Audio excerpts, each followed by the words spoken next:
22대 국회가 오늘 개원했습니다. 22대 국회부터 새로운 발걸음을 내딛는 여러 정당이 있는데요. 그 가운데 개혁신당의 거는 기대, 여러분들은 어떻게 기대를 걸고 계십니까? 허은하 개혁신당 대표와 함께 직접 얘기 들어보도록 하겠습니다. 어서 오십시오. 네, 안녕하세요. 네. 초대해 주셔서 감사합니다. 저희가 사실은 처음에 들어오셨을 때 네. 요즘에 지방 일정 많다고 제가 들었는데 딱 봤는데 눈이 빨가셔가지고 세상에 피곤해 보이면 안 되는데 예. 좀 더 관리를 잘 하도록 하겠습니다. 그만큼 일정이 좀 많다고 제가 네. 들었어요. 뭐 지방 일정도 좀 있었어요? 지방 일정 어제 이제 대구 갔다가 포항 들렸다가 이제 서울 올라오는 일정이 있었고요.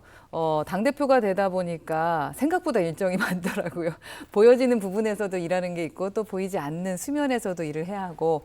또 저희가 전국 정당을 해야 하니까 예. 제가 좀 빠르게 조강특위를 꾸려가지고 이제 일을 시작을 했거든요. 그러니까 그 부분에 대한 것도 관리해야 되고 참 일이 많구나. 어깨가 점점 무거워지고 있습니다. 네, 저는 그 기사들을 보면서 아무래도 보수의 심장은 TK, PK라고 하니까 그런 참여원에서 거기서 저변을 더 넓히려고 내려가셨나? 그러니까 수많은 지역 중에 그 지역을 선택하신 이유가 있을 것 같더라고요. 예. 저희 당선인 세 분께서 그 호남에 가서 천송이 그 행보를 하셨잖아요. 5.18, 예. 네, 5.18 관련된. 마찬가지로 저희가 호남에 광주에 인사를 드린 것처럼 대구에도 인사를 드려야 된다. 그래서 저희 2기 지도부가 최초로 이제 대구 가서 말씀을 좀 듣고 또 드리고 와야겠다 싶어서 다녀왔습니다. 네, 질문지는 없긴 한데 가서 어떤 얘기 좀 들으셨어요?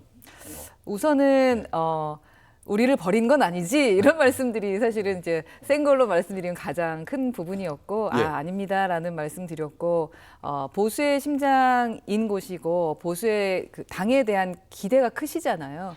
그럼에도 불구하고 요즘에 좀 불만이 좀 있으신 것 같습니다. 그런 차원에서 저희 이제 좀 합리적인 정당으로서 미래 가치를 이야기하고 그리고 또 저희 당선인 셋 다 TK 출신이다 보니까 저희 당에 대한 어떤 기대가 좀 있으신 것 같아요. 예.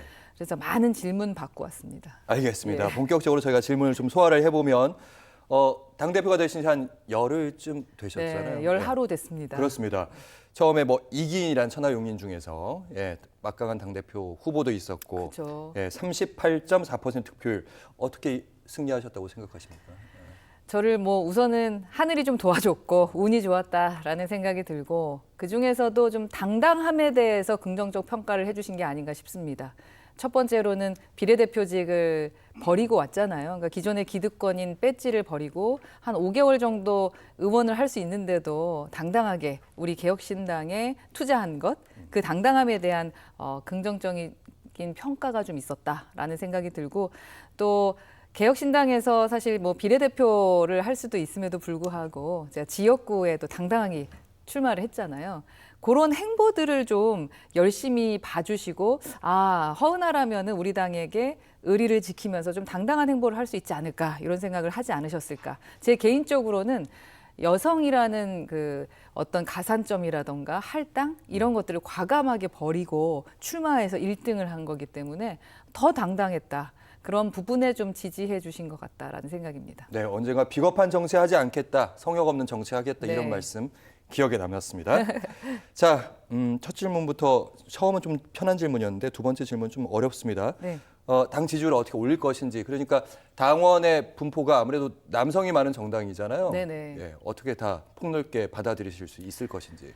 우선은 여성인 제가 당대표가 됐기 때문에 남녀의 부분을 이야기할 정당은 아닌 것 같다라는 생각입니다. 말씀처럼 저희 당에는 남성 비율이 좀 더 훨씬 많지만 그리고 아까 이기인 그 수석 최고죠. 수석 최고가 젊은 남성들에게 인기가 많음에도 불구하고 제가 당당하게 1등을 당원들에게서도 할 수 있었던 것은 어떤 남녀라는 성별을 가지고 평가하는 것은 아니기 때문이다.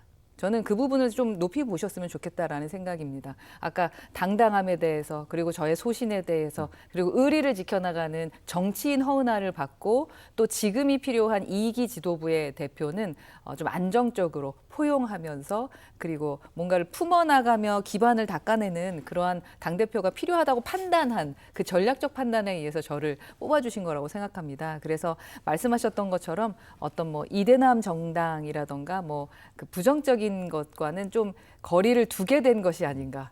그래서 저희 당원들이 참 현명하다. 이런 생각을 합니다. 허은하 당대표가 뽑힌 걸 봐라. 달라지고 그렇죠. 있다. 발전하고 예. 있다. 이런 말씀. 달라졌다. 달라지면 이제 곧 있으면 한 얼마 안 남지 않았습니다. 지방선거가 2년 정도 남았는데 네. 사실 인재들을 많이 수혈을 좀 받아야 되고 많은 인재들이 남녀 불문 없이 쭉 다 들어와야 될 텐데 그 중앙당도 완전하게 확고하게 자리 잡고 있어야 네, 되고 이런 과제들 만만치 않잖아요. 그렇죠. 그래서 바쁜 겁니다. 네, 중앙당 이제 체계 잡는 것 제가 목표가 3주 안에 좀 잡자 이런 게 생각이 있고 예.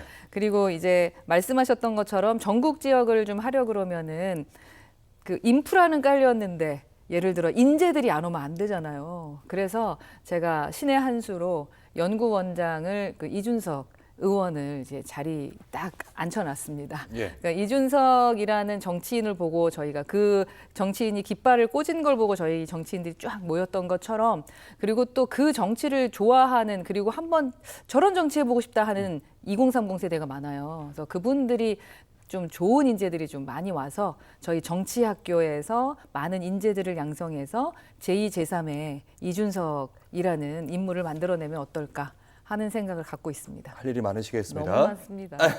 방금 사실은 이준석 전 대표님께 이준석 의원 얘기하셨는데 최근에 인터뷰 중에서 이 말이 가장 많은 질문을 받으셨을 것 같아요. 젊은 대통령을 탄생시킬 것이다. 그러면 딱 사람들이 드는 생각은 그러면 곧 이준석 뭐 이런 느낌이 있을 수 있거든요. 그것만은 또 아닐 거잖아요. 예. 그렇죠. 이준석 의원이 사실은 지금 이제 대통령 후보에 올라서 지지율이 오늘 어떤데 보니까 이제 여기 숫자를 말해도 됩니까?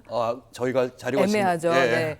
많이 나왔어요. 의미 그래서 4위 있는 정도 그 했거든요. 정도보다. 오케이. 그런 예. 거 보면은 그래도 대통령 후보가 있는 정당이구나라는 것은 상당히 좀 의미가 있다. 그렇죠. 그리고 그 후보로서 이제 이준석이라는 이름이 상징적으로 나오고 있기 때문에 그분을 빼놓고 얘기할 수는 없습니다. 하지만 또 앵커께서 말씀하셨던 대로 저희 당원 당규에 또 이게 경선을 무조건 해야 되기 때문에 경쟁할 수 있는 또 다른 후보들을 지속적으로 양성하고 저희가 힘을 좀 실어줘야 되는 것은 아닌가 하는 생각을 하고 있습니다. 이 질문 좀 드려도 될까요? 이준석 대표의 장점도 많지만 많은 분들이 알고 있을 거니까 어떤 게 뭐가 있나요? 뭐 돌파력이라든지 새로운 보수에 대한 비전이나 뭐 이런 거 있지 않습니까? 네네네. 흔히 분석, 제 의견은 아닙니다. 뭐 흔히 네. 분석하는 이런 점은 조금 좀 보충했으면 좋겠다 이런 부분도 있을 것 같은데요. 이준석 지금 의원님. 예. 이준석 의원의 예를 들어서 좀 부족한 점이라고 보여졌던 부분은 의원 생활을 하면서 저는 바뀌어질 거라고 생각합니다. 예, 그래서 제가 꼭 의원이 되셨으면 좋겠다라는 생각을 했었는데 네. 저도 지금 당대표가 되고 원외가 되니까 정말 편하게 방송하거든요. 마음이 달라집니다. 근데 국회의원은 입법기관으로 있게 되면은 기존의 원외에 있을 때랑 완전히 다른 걸 아마 6개월 안에 느끼실 겁니다. 구체적으로 말씀하시면 그러니까 입법이라는 것이 쉬운 게 아니지 않습니까? 그리고 뭐 법안에 대해서 그냥 이슈만 가지고 만들어서 저희가 말씀을 나누는 것이 아닙니다. 법안 자체는. 그러다 보니 하나의 법안이 나오는데 무게감이 있어서 예. 말에 대한 조심성이 좀 많아지게 되죠. 예. 그래서 혹여라도 이제 그 기존의 평가에서 이제 방송을 좀 자제했으면 좋겠다 이런 말씀들이 있었잖아요. 예, 맞아요. 그런 부분에서 아마도 이제 이제 제가 무슨 말씀드리는지는 아마 아실 텐데 느껴져요. 예, 직접 느껴져요. 그런 예. 이제 무게감이 조금 더 생길 거고 그리고 더 많은 이제 정부뿐만 아니라 많은 분들을 만나면서 뭐 간담회든 공청회를 하게 되실 거예요. 이제 주체자가 되시는 거잖아요. 그렇죠. 가셔서 평가하는 게 아니라 그러다 보면은 또 무거움을 더 느끼게 되실 겁니다. 그리고 본인을 바라보는 엄청난 당원들 그리고 바라보는 지지해 주시는 많은 분들이 계시다는 그 어깨의 무거움 때문에 기존에 생각했던 것과 그러니까 저희가 생각했던 약간의 이 부분이 아쉽지 않을까 하는 것은 저절로 저는 좀 풀어질 거다라고 생각하고요. 무엇보다도 정치 그리고 브랜드도 마찬가지인데 본인의 강점을 살리고 자기가 잘하는 걸 잘하면 되는 겁니다. 맞습니다. 예. 예. 그래서 그 부분을 저는 기죽지 않고 좀 더 키웠으면 좋겠다. 배울 건 배우고 예, 뭐 그랬으면 좋겠다. 기존의 강점은 그대로 가자 이런 참 말씀. 제가 봤을 때 무섭다. 이준석 의원이 참 무섭다. 그리고 참 대단하다라고 생각하는 거는 이번에 동탄에서 당선되고 나서 지금 경단녀 얘기를 하기 시작을 했습니다. 그러니까 저희가 인재를 양성하고 외연 확장을 해야 되는데 사실 저는 경단녀에 대한 관심이 많죠. 기존에 했던 일도 제가 이제 국회에 들어오기 전에 했던 일도 경단녀들이 함께하는 일이 많았어요. 그러니까 예. 잘 나가던 분이 아이 키우다가 일을 잃게 됐을 때 전문직으로 하기에 저희 기존 제 직업이 괜찮았거든요. 근데 그 부분의 가려움을 이제 긁기 시작했습니다. 그래서 저희도 이제 앞으로 외연 확장할 때도 경단녀를 지방의회에 진출시키는 프로젝트를 한번 해보겠다라는 생각이 있기 때문에 그 의제를 또 던졌어요. 그래서 아, 참 내가 따라가려면 아직 네. 멀었구나라는 생각합니다. 칭찬도 한 말씀 하셨습니다. 아, 그리고 이제 사실 개혁신당을 생각했을 때 합리적 보수, 아니 신보수 뭐 이런 생각들을 많이 하는데 최근에는 사회적 보수에 대한 얘기가 좀 있더라고요. 예, 김종인 전 위원장의 발언도 최근에 있고. 네, 사회적 보수라는 말은 저희 강령에 나와 있는 용어입니다. 그래서 만약에 보수라는 단어를 쓴다면 사회적 보수라고 해라고 이제 위원장도 말씀을 하셨던 부분인데, 왜냐하면 보수라는 것은 사실 그냥 과거의 것을 지키기만 하는 것이 아니라 사실 진보적으로 가야 되고 사회의 트렌드를 읽을 줄 아는 보수가 진짜 보수다라고 말을 합니다. 근데 저희는 지금 조심하고 있는 건 보수나 진보라는 어떤 이념적인 어떤 카테고리 안에 저희가 갇히지 말아야 된다라는 생각입니다. 왜냐하면 저희 당원들도 그렇지만 저희가 바라보는 그 정책적 방향 그 부분은 미래입니다. 그러니까 미래 세대들을 바라보고 저희가 정치를 하고 그리고 정책적 아젠다를 계속적으로 내놓고 있는데 그들에게는 보수 진보라는 말이 그닥 중요하지 않은 말이고 상당히 진보하게 느끼는 것이기 때문에 예. 저희는 정책 정당이다. 그런 말씀을 좀 드리고 싶고 선명한 야당의 모습을 보여드리겠다라는 말씀을 드리겠습니다. 네, 정책